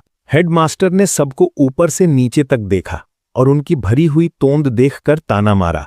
वाह, बड़े जल्दी तुम लोगों को खाना मिल गया। मुझे लगा था कम से कम 1 महीना तो लगेगा ही। तभी एक बेवकूफ नोबल बोल पड़ा, सर, क्या आपको लगा था कि हम भूखे मरेंगे? हेडमास्टर ने उसे तुरंत डांटकर चुप कराया और कहा, मुझे खुशी है कि तुम्हारे इन खाली दिमागों को कम से कम ये तो समझ आया कि पेट कैसे भरते हैं। अंदर ही अंदर हेडमास्टर को याद आया कि ब्लू ड्रैगन टावर हमेशा खाना ढूंढने में सबसे फिसड्डी रहता है, जबकि ब्लैक टर्टल वाले सबसे तेज और व्हाइट टाइगर वाले दूसरे नंबर पर आते हैं। लेकिन इस साल नज़ारा कुछ और ही था। हेडमास्टर जान गए थे कि इस पूरी बारबेक्यू क्रांति के पीछे ली हान का शातिर दिमाग है। उन्होंने ली हान से नजरें मिलाईं और उसे मन ही मन दाद दी। उन्हें हैरानी थी कि इतने रूखे और जिद्दी वार्डनस परिवार से ली हान जैसा जुगाड़ू लड़का कैसे निकला। तभी उसी बेवकूफ नोबल ने फिर से टांग अड़ाई, सर, इस क्लास का असली मकसद क्या है? हेडमास्टर ने मुस्कुराकर सवाल उसी पर दाग दिया, तू बता, तुझे क्या लगता है? जब उसने कहा कि उसे नहीं पता, तो हेडमास्टर ने अपनी खीज निकालते हुए समझाया, देख भाई, जब तुम जैसे बेवकूफ यहां से निकलकर साम्राज्य में तबाही मचाते हो तो एम्परर मेरी गर्दन पकड़ता है। तुम्हारे सीनियर्स ने पहले ही काफी रायता फैला रखा है और गाली मुझे खानी पड़ती है। इसलिए ये क्लास बस एक सेफ गार्ड है, एक बहाना है, ताकि कल को तुम कोई कांड करो तो मैं कह सकूं कि मैंने तो इन्हें सुधारने की कोशिश की थी। हेडमास्टर ने कठोर स्वर में पूछा कि क्या वे समझ गए हैं, और फिर उन्हें चेतावनी दी कि वे अपनी कमियों को छिपाने की कोशिश बिल्कुल ना करें, क्योंकि जादूगरों का भरोसा नहीं किया जा सकता। इसलिए अगर किसी ने खुद को परफेक्ट बताने की जुर्रत की तो हेडमास्टर का गुस्सा 7वें आसमान पर पहुंच जाएगा। इसके तुरंत बाद उन्होंने सबको अपनी किताबें खोलने का हुक्म दिया और पेज नंबर 1 पर लिखे मंत्र को जोर जोर से रटने को कहा। मैं अपने जादू से आम लोगों को कभी नुकसान नहीं पहुंचाऊंगा। ली हान वहां पत्थर की मूरत बना खड़ा था।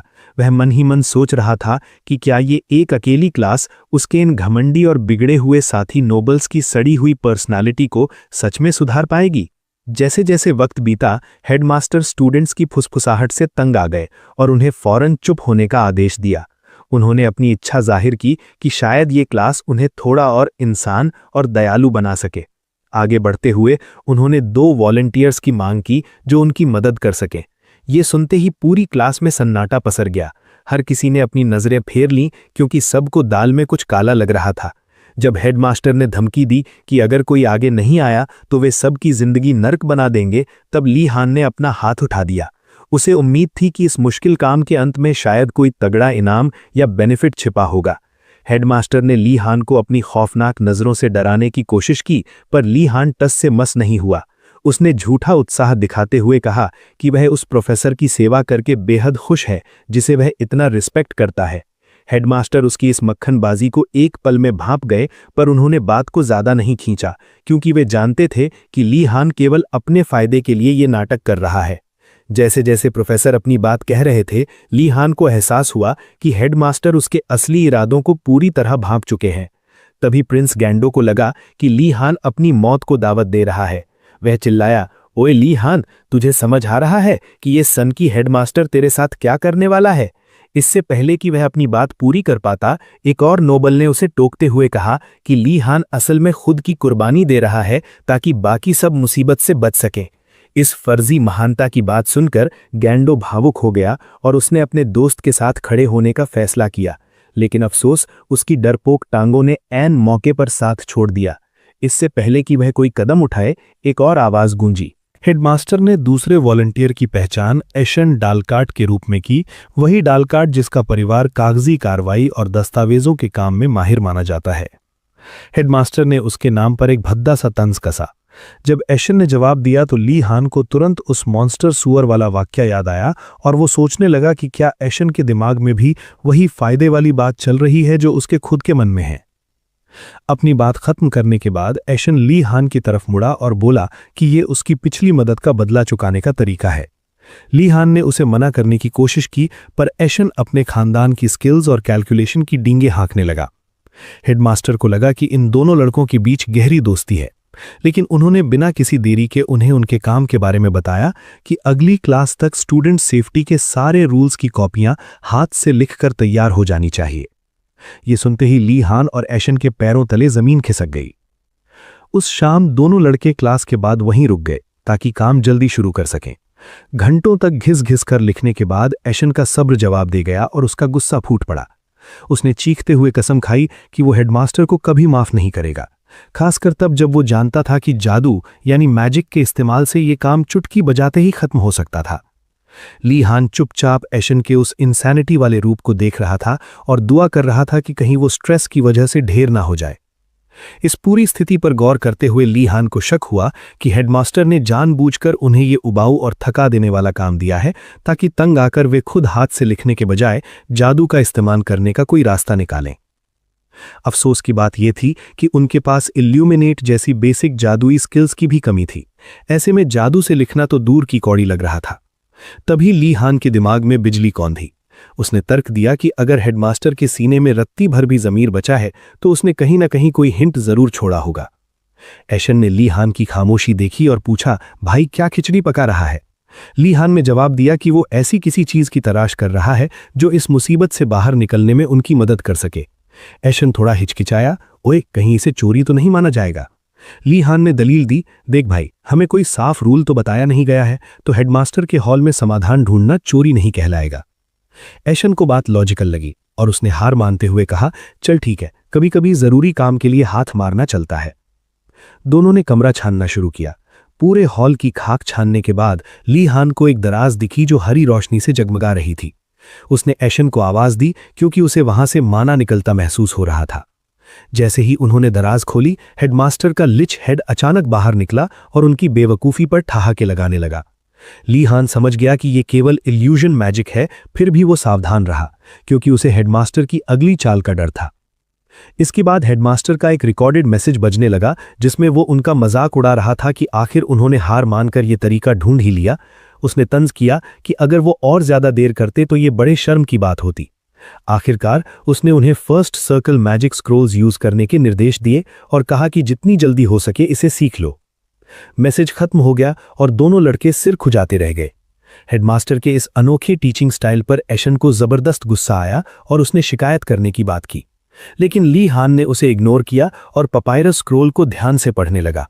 जब एशन ने फिर से जोर दिया तो ली हान ने बस इतना पूछा, तुझे सच में लगता है कि उस सनकी बुढ़े से शिकायत करके कुछ हासिल होगा? एशन को हकीकत समझ आई और उसने शिकायत का आइडिया ड्रॉप करके ली हान के साथ बेसिक कंट्रोल की प्रैक्टिस शुरू कर दी। जादू से एक मामूली पंख वाले पेन को उठाने की कई नाकाम कोशिशों के बाद एशन का माना पूरी तरह खत्म हो गया और वो निढाल होकर गिर पड़ा। अब ली हान अकेला बचा था। उसे समझ आ गया था कि जादू बाहर से जितना आसान दिखता है, अंदर से उतना ही पेचीदा है। माना बहुत नाजुक चीज है और हर किसी के लिए अलग तरह से काम करती है। ली हान ने अपनी पूरी एकाग्रता झोंक दी, इसे अपनी जिंदगी और मौत का सवाल बना लिया। खुद को कुछ मोटिवेशनल मंत्र देने के बाद उसने आखिरी बार उस पेन को हिलाने की कोशिश की और चमत्कार हो गया, पेन हिलने लगा। दोनों लड़के हक्के बक्के रह गए। पहली बार जादू में सफलता मिली थी, लेकिन एशन मन ही मन ली हान वार्डिनस की इस ताकत से थोड़ा डर भी गया। अब जब पेन उठने लगा था तो ली हान का अगला टारगेट उसे धीरे धीरे कंट्रोल करना था। उसने फिर से मंत्र फूंका, लेकिन इस बार पेन धीरे चलने के बजाय गोली की रफ्तार से ली हान के चेहरे के पास से गुजरा। खिड़की का कांच चकनाचूर किया और बाहर एक आड़ू के पेड़ में जा धंसा। दोनों एक दूसरे का मुंह ताकते रह गए। पपायरस स्क्रोल दोबारा चेक करने पर पता चला कि बेसिक कंट्रोल मास्टर करने के लिए 2 चुनौतियां हैं। पहली, स्पेल पूरा करना और दूसरी, ऑब्जेक्ट को कंट्रोल करने के लिए फोकस बनाए रखना।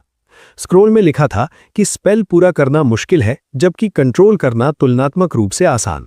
ली हान ने दोबारा हिम्मत जुटाई और पेन पर पूरा ध्यान लगाया ताकि इस बार वो आउट ऑफ कंट्रोल ना हो। जैसे ही उसने शुरू किया, हेडमास्टर अचानक फिर से प्रकट हो गए।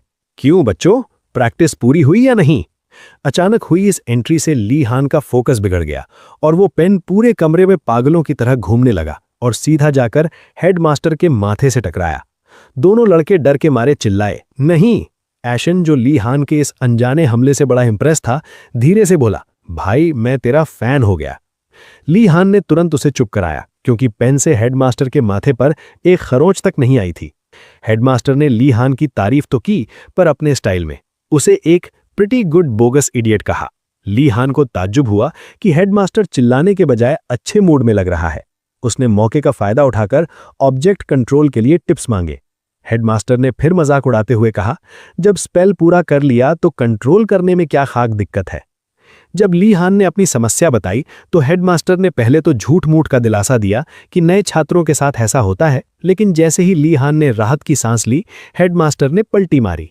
अबे बेवकूफ, ये झूठ था। स्पेल पूरा करना ही असली काम है, कंट्रोल तो 1-2 बार में आ जाता है। जो इसमें फेल हो वो महामूर्ख है। ली हान ने फिर भी हार नहीं मानी और शांत रहकर ज्यादा प्रैक्टिस करने का वादा किया। हेडमास्टर को उसे चिढ़ाने में मजा नहीं आया क्योंकि ली हान बहुत कंपोज्ड था, इसलिए उसने अगली बार एशन को टारगेट करने का सोचा। जाते जाते हेडमास्टर ने एक काम की बात कही कि जितना ज्यादा जादू इस्तेमाल करोगे उतनी ही तुम्हारी काबिलियत बढ़ेगी। फिर टेलीपोर्टेशन मैजिक का इस्तेमाल कर उसने पलक झपकते ही उन्हें लंच के लिए कैफेटेरिया पहुंचा दिया। ली हान खुद को कैफेटेरिया में सही सलामत पाकर कुढ़ने लगा। साला ये हेडमास्टर भी कमाल है, इतने जरूरी जादुई मंत्रों का इस्तेमाल ऐसे फालतू कामों के लिए करता है। चारों तरफ नजर घुमाने पर ली हान को एहसास हुआ कि कैफेटेरिया एकदम खाली पड़ा है। लंच का समय काफी पहले ही निकल चुका था। उसने अपनी किस्मत से समझौता किया और वही बोरिंग सूखी ब्रेड और राइस बॉल्स खाने का फैसला किया जिनका उसे अब चस्का लग चुका था। लेकिन अपनी इस बेस्वाद मील को थोड़ा चटपटा बनाने के लिए उसने उरुगुलम की केबिन में तैयार किया गया स्मोक्ड मीट निकाला। वो अभी खाने की तैयारी कर ही रहा था कि राजकुमारी आर्डेनार्ड बड़े ही शाही अंदाज में कैफेटेरिया में दाखिल हुई और उसे आवाज दी। हैरान होकर ली हान ने उसे ग्रीट किया और पूछा कि वो यहाँ क्या कर रही है। उसने खुलासा किया कि वो वही डेटा लेकर आई है जिसकी ली हान ने मांग की थी, उन आसान सब्जेक्ट्स की लिस्ट जिन्हें पास करना बच्चों का खेल है। ली हान ने राहत की सांस ली, उसका शुक्रिया अदा किया और लिस्ट खोलकर देखी, लेकिन देखते ही उसका माथा ठनका। आर्डेनार्ड ने गलती से उसे उन लेक्चर्स की लिस्ट थमा दी थी जो स्टूडेंट्स के बीच बहुत पॉपुलर थे। उसे ये देखकर और भी झटका लगा कि उनमें अंडरस्टैंडिंग ऑफ एल्केमी जैसा विषय भी शामिल था। ली हान ने सीधे मुद्दे पर आते हुए आर्डेनार्ड को उसकी गलती के बारे में बताया और विस्तार से समझाया कि पॉपुलर और अनपॉपुलर कोर्सेज में जमीन आसमान का फर्क होता है। जब आर्डेनार्ड को एहसास हुआ कि ली हान सच में उन उबाऊ और फीके सब्जेक्ट्स को पढ़ने के लिए गंभीर है, तो उसे बड़ी निराशा हुई। पहले उसे लगा था कि ली हान एक रईस और ऊंचा सोचने वाला नोबल है, पर अब उसकी नज़रों में ली हान एक नीच और घटिया सोच वाला लड़का बन चुका था जो उसकी तारीफ के काबिल नहीं था। चिढ़ते हुए उसने सही वाली लिस्ट यानी अनपॉपुलर कोर्सेज की लिस्ट निकाली और उसे थमा दी। नई लिस्ट पर नजर डालते ही ली हान समझ गया कि ये टॉपिक्स अनपॉपुलर क्यों हैं। पहला सब्जेक्ट था बेसिक सोर्ड्समैनशिप। जाहिर है किसी मैजिक स्कूल में कोई भी तलवार चलाना नहीं सीखना चाहता। दूसरा था repeated practice of basic magic battle. Students को रिसर्च में ज्यादा दिलचस्पी थी, लड़ाई झगड़े में नहीं। लेकिन ली हान के लिए यह सब मायने नहीं रखता था। उसका एकमात्र गोल ऐसी स्किल सीखना था जो आत्मरक्षा यानी सेल्फ डिफेंस में काम आ सके। ली हान ने आर्डेनार्ड का शुक्रिया अदा किया और वो तुरंत वहां से निकल गई। अगली सुबह ली हान अपनी लिस्ट के पहले लेक्चर के लिए अकेला निकल पड़ा। उसके दोस्त गैंडो, एशन और योनर सब ने साथ चलने से साफ मना कर दिया था। ली हान उनकी इस हिचकिचाहट को समझता था। प्रोफेसर्स और लेक्चर्स के मामले में कोई किसी का सगा नहीं होता। उसे पता था कि प्रोफेसर्स को ना तो अपने स्टूडेंट्स की फिक्र है, ना ही अपने साथी लेक्चरर्स की। यही वजह थी कि ली हान ने एक ऐसा सब्जेक्ट चुना जिसे उसे कोई खास लगाव नहीं था, ताकि वो अपनी ऊर्जा ज्यादा जरूरी चीजों पर लगा सके। खुद को मानसिक रूप से तैयार करके ली हान स्कूल के बेसमेंट के गेट पर पहुंचा, जहां उसकी अगली क्लास होनी थी। नीचे जाने वाली सीढ़ियां वैसे तो साधारण दिख रही थी, लेकिन ली हान को वहां से एक डरावनी और मनहूस वाइब आ रही थी। वक्त के साथ इंपीरियल स्टूडेंट्स के बीच मैजिक टावर्स में घुसने के खतरों के बारे में कई चेतावनियां फैल चुकी थीं। वे बाहर से भले ही आम दिखे, पर एक बार अंदर जाने के बाद वहां से बाहर निकलना नामुमकिन जैसा हो जाता है। बचपन में ली हान ऐसी हॉरर कहानियां पढ़ता था जहां लोग इन टावर्स में हमेशा के लिए कैद हो जाते हैं। उसे अपने बचपन की एक रात याद आई जब उसने अर्लॉन्ग से पूछा था कि क्या मैजिक टावर्स की ये कहानियां सिर्फ परियों की कथाएं हैं। तब अर्लॉन्ग ने बड़े गंभीर होकर कहा था कि भले ही कहानियां मिर्च मसाला लगाकर सुनाई जाती हों, पर उनमें सच्चाई जरूर है। जो कोई भी मैजिक टावर में कदम रखता है उसके वापस लौटने की गुंजाइश बहुत कम है। अर्लॉन्ग ने तो यहां तक कह दिया था कि शायद वे अपनी मौत का एहसास होने से पहले ही दम तोड़ देते हैं।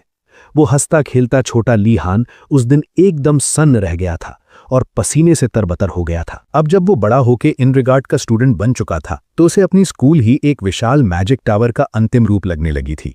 यही वजह थी कि ज्यादातर नए छात्र जिज्ञासा के बावजूद स्कूल के मैदानों और कोनों की खोजबीन करने से कतराते थे।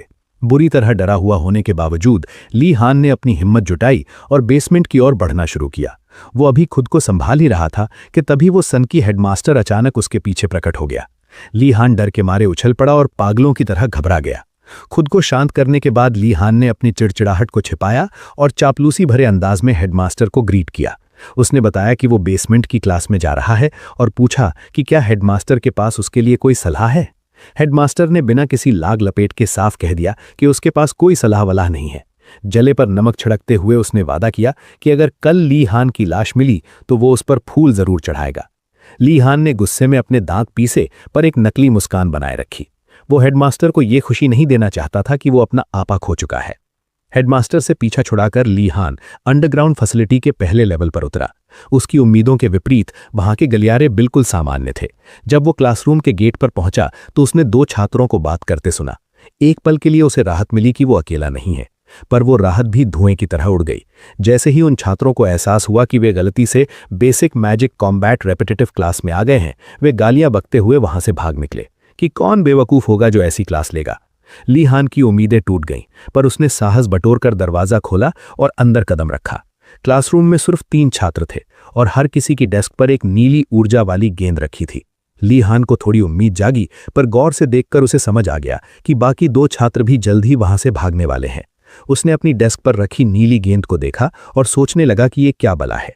इससे पहले कि वो कुछ समझ पाता, पोडियम से एक भारी और डरावनी आवाज गूंजी, सब अपनी सीटों पर बैठ जाओ। ली हान ने चौंक कर ऊपर देखा। वहां एक पीला पड़ा हुआ चेहरा, उदास आंखें और लंबे नुकीले केनाइन टीथ वाला एक आदमी खड़ा था।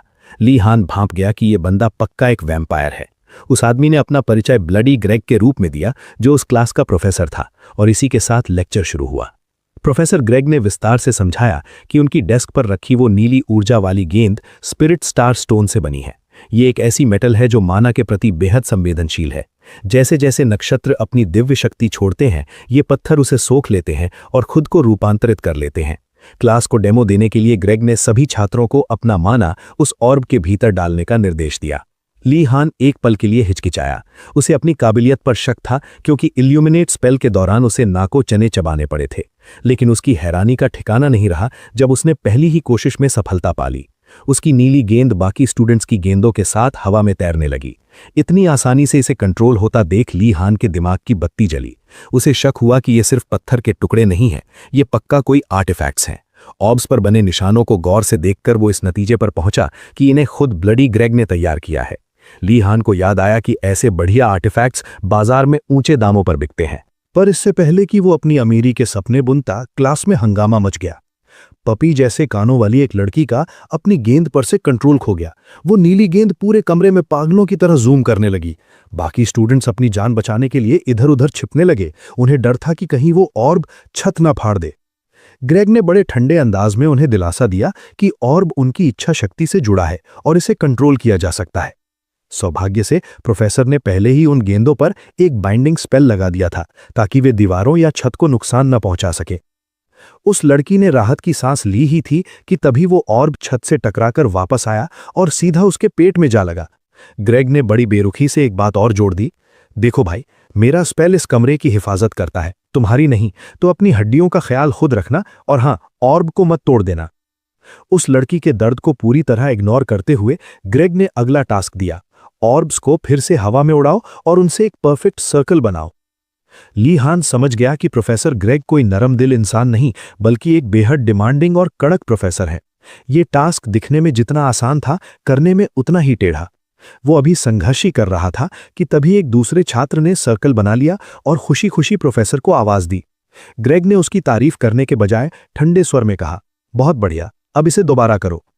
घंटों की थका देने वाली मेहनत के बाद स्टूडेंट्स पस्त हो गए।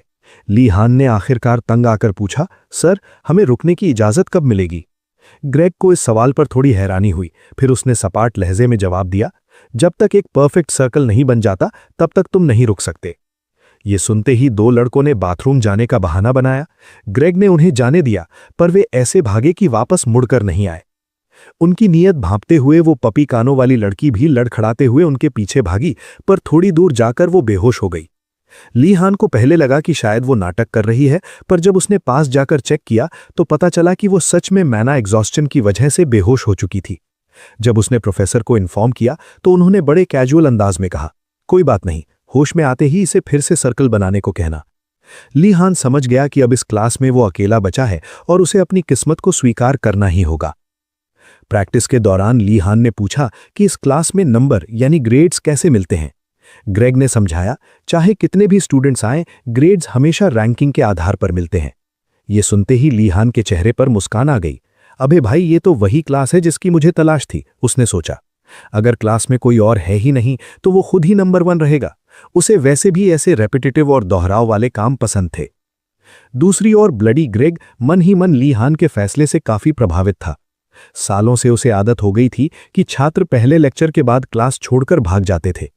पिछले साल तो एक भी स्टूडेंट नहीं बचा था और ग्रेग को हेडमास्टर के साथ कॉन्ट्रैक्ट की वजह से खाली क्लास को पढ़ाना पड़ा था।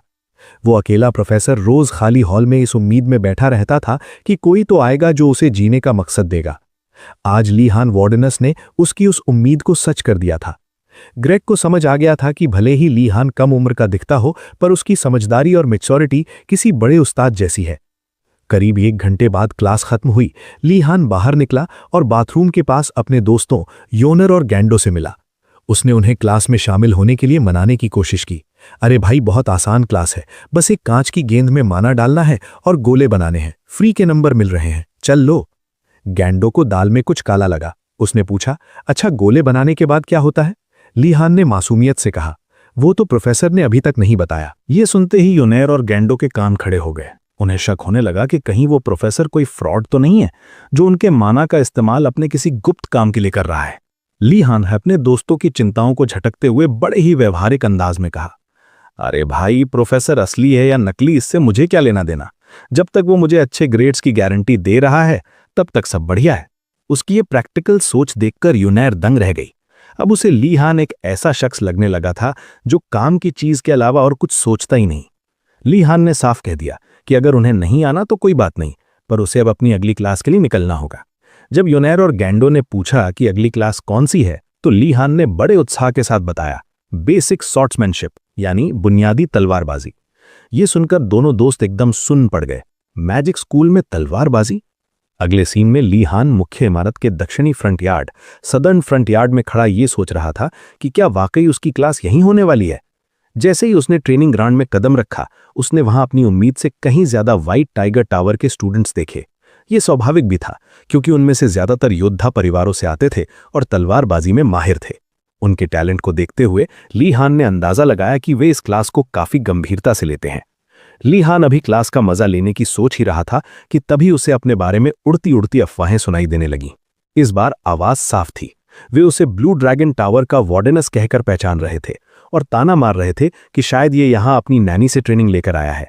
वे उस पर तलवारबाजी को कमतर आंकने का इल्जाम लगा रहे थे और शिकायत कर रहे थे कि कैसे नोबल्स इस पेशे को हिकारत की नजर से देखते हैं। पहले तो ली हान को लगा था कि ये सब नाइट्स अपने हुनर को लेकर बड़े स्वाभिमानी होंगे, पर उनकी ये छोटी सोच और गॉसिप सुनकर उसका नजरिया बदल गया। खैर, उसे क्या फर्क पड़ता था। उसने सोचा कि ये सब अभी अधपके दिमाग वाले किशोर हैं, इसलिए उसने बात को अनसुना कर दिया। क्लास शुरू होने से ठीक पहले एक तगड़े और मजबूत शरीर वाले ओर्क ने ली हान के पास आकर कंफर्म किया कि क्या वही वार्डनस खानदान का तीसरा बेटा है। ली हान ने बिना विचलित हुए बड़े आत्मविश्वास के साथ जवाब दिया। उस ओर्क ने उसे 2 टुक शब्दों में कहा, ओए लड़के, तू गलत जगह आ गया है। ये क्लास उन लोगों के लिए है जो तलवारबाजी को सीरियस लेते हैं, नौसिखियों के लिए नहीं। ली हान ने बड़ी शालीनता से उसका शुक्रिया अदा किया, पर वहां से जाने से साफ मना कर दिया। ये सुनकर ओर्क का पारा चढ़ गया। उसने चेतावनी दी कि इस क्लास को हल्के में मत लेना। यहां ड्यूल्स के दौरान स्टूडेंट्स कोई रहम नहीं दिखाते, इसलिए वो बुरी तरह घायल हो सकता है। ली हान ने फिर से शांति से उसका शुक्रिया अदा किया और उसे चौंकाते हुए खुद को साबित करने के लिए एक ड्यूल की चुनौती दे दी। वो और गुस्से में फटने ही वाला था कि तभी प्रोफेसर वहां पहुंचे और सबको लेक्चर के लिए इकट्ठा होने का हुक्म दिया। प्रोफेसर, जो कि एक एल्फ थे, ने अपना परिचय प्रोफेसर एंजेलिल के रूप में दिया और ऐलान किया कि वे इस पूरे सेमेस्टर में ये क्लास लेंगे। एक एल्फ को तलवारबाजी सिखाते देख ली हान काफी हैरान था, पर वो ध्यान से सुनने लगा। एंजेलिल ने समझाया कि वे ये मानकर चल रहे हैं कि यहां मौजूद हर छात्र को तलवार चलाने का थोड़ा बहुत अनुभव जरूर है और वे यहां या तो अपनी स्किल सुधारने आए हैं या अपनी लय बरकरार रखने। इसीलिए वे बारीकियों यानी बेसिक्स पर समय बर्बाद नहीं करेंगे, बल्कि हर किसी को उनकी पर्सनल टेक्निक्स को निखारने में मदद करेंगे। प्रोफेसर अभी बोल ही रहे थे कि तभी भीड़ में से किसी ने ली हान के कंधे पर हाथ रखा।